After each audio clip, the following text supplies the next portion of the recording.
Hi guys, welcome to Full Time Devils. I'm Adam McCullough. Here's Paul from United Rantcast and Bleacher Report. How are you doing, Paul? I'm very good, thank you. I very much enjoyed Manchester United 2, Watford 0 that we've just witnessed. Thank you for telling everyone the score, which I didn't do.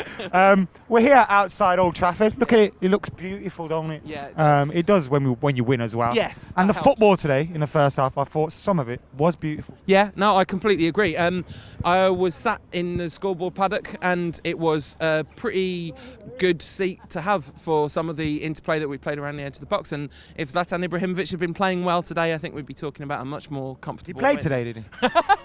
I mean, no. Cheeky. To be fair, you could not miss him because the problem wasn't that he wasn't involved enough. The problem was everything the man tried didn't work. I mean, obviously, he's an incredible footballer and actually he's done a really good job since he came to the Premier League. But this was an out-and-out 1 out of 10 stinker, I thought. But that's the negative out of the way. Generally, what more do we want? I mean, this is exactly what we need at this stage of the season. We need routine 2-0 home wins where the team looks like they could put a string of results together.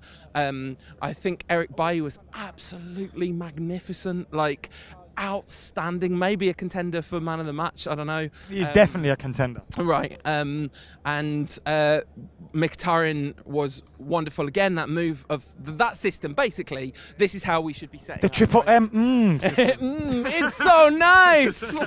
And Juan Mata, one boot. He only needs one boot.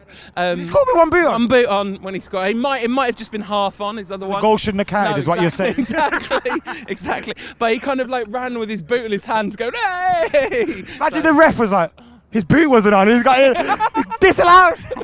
That would be like par for the course for our season, really, wouldn't it?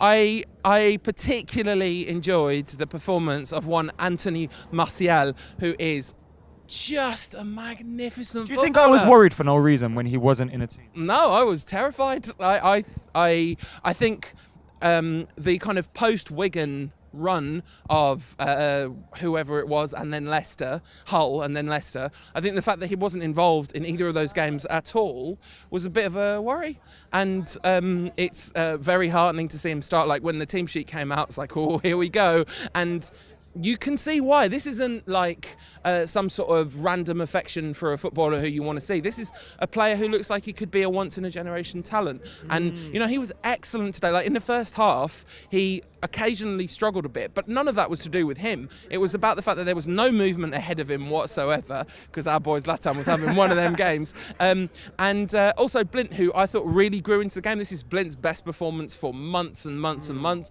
but he was really slow to get into the game too. The reason I wanted Shaw to play is because he gives us that option down the left, and I thought Blint has been doing that quite well. Yeah, and he was really good defensively today too. He made a couple of really important interventions, and he just seemed to find his groove again, which has been missing. And he's a player who has a groove, you know, like when he's doing his thing, he's really good at his thing. Obviously, like he lacks a bit physically. But did you see when he there's a long ball over the top and he just like slammed the Watford defence, because he's so smart that he uses his body really intelligently. His football brain is yeah, it's amazing. It really is.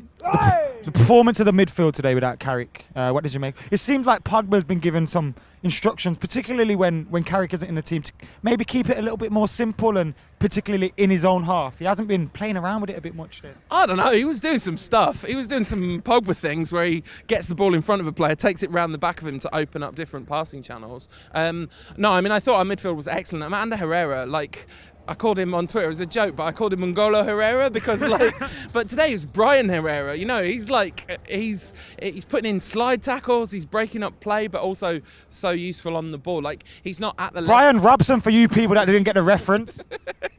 Yeah, well, because I was just thinking it. Wait, yeah, but if you'd seen it written down, Brian with a Y, you'd have been like, oh, I know what he's doing there. But like, I can't quite go as far as Roy Herrera yet. But that's where he's going. That's what he's building to. My dad will be fuming right now. My dad, Brian's ahead of Roy. No, look, that's a reasonable position, but you know, our generation's Roy Keane. I really like the fact that Adam just put me in his generation. I'm older than I look. Right, man of the match today. I'm going to go with Juan Mata because he scored a lovely goal right in front of where I was. You just love him, don't Yeah, you? exactly. It's not a good reason, to be fair. I'm going to be a bit hipsterish and choose Eric Bailly as man of the match. That's not as hipsterish as you would have thought. Loads of people have said it today. All right, well, it's not. May as well go back to me. Yeah, I'm going to be hipsterish and choose Juan Mata. We love you, Juan. And we love you, Paul. Oh, Cheers, thanks, mate. man. Take it easy.